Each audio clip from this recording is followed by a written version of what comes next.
أخرى تخص الترجي التونسي. واتكلم عن الترجي التونسي، أعتقد أنها مجموعة صعبة جدا. تتكلم عن تشيلسي، فلامينغو، ولوس أنجلوس اف سي الأمريكي. طبعا هو الاستقرار الفني اللي موجود في الترجي يعني هو اللي يأثر بشكل كبير مع المدرب ماهر الكنزري بصراحة، اللي حقق الثنائية مع الترجي. والوضع الترجي استعداده للبطولة، هو وصل إلى أمريكا ولا إلى الآن؟ هلا هو وصل الى امريكا. وصل من متى وصل لامريكا هو؟ امس. قريب يعني. وصل امس لامريكا. اوكي. اي قريب يعني وصل امريكا. بالنسبه للترجي صراحه لا توجد اي صفقه. هذا يعني صفر صفقه بالنسبه للمونديال، بنفس الوضع الهلال تقريبا، ولا صفقه جديده بالنسبه للترجي. المدرب أمير كنزاري اللي استلم المهام في الفريق يعني قبل شهرين تقريبا، قبل لقاء سان داونز في دوري الابطال.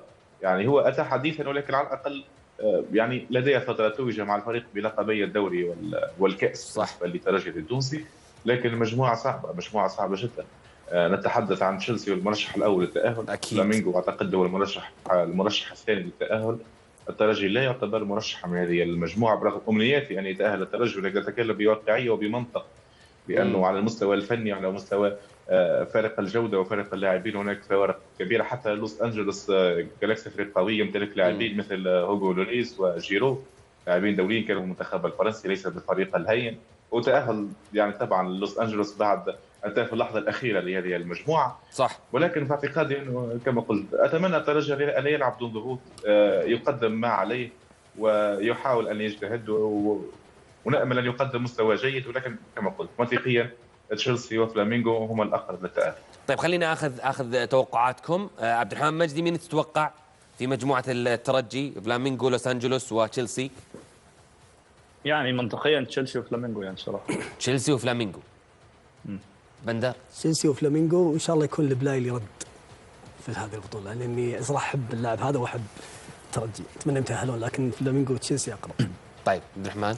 تشيلسي وفلامينغو. اليوم برضو الترجي ما بدون شك من الانديه العربيه اللي تحترمها، في انديه ثلاثه عربيه متشابهه كانها بعض، اللي هي الهلال السعودي والاهلي المصري والترجي التونسي. هذه المؤسسات هذه تعمل باحترافيه كبير جدا، سبحان الله شخصيه مختلفه. متفائل جدا ان الترجي بيقدم نسخه كاس عالم رائعه جدا، ولكن الظروف انه تواجد في مجموعه قويه. اذا نقول فلامينغو وتشيلسي مع مستويات مميزه من جميل. الكبير الترجي.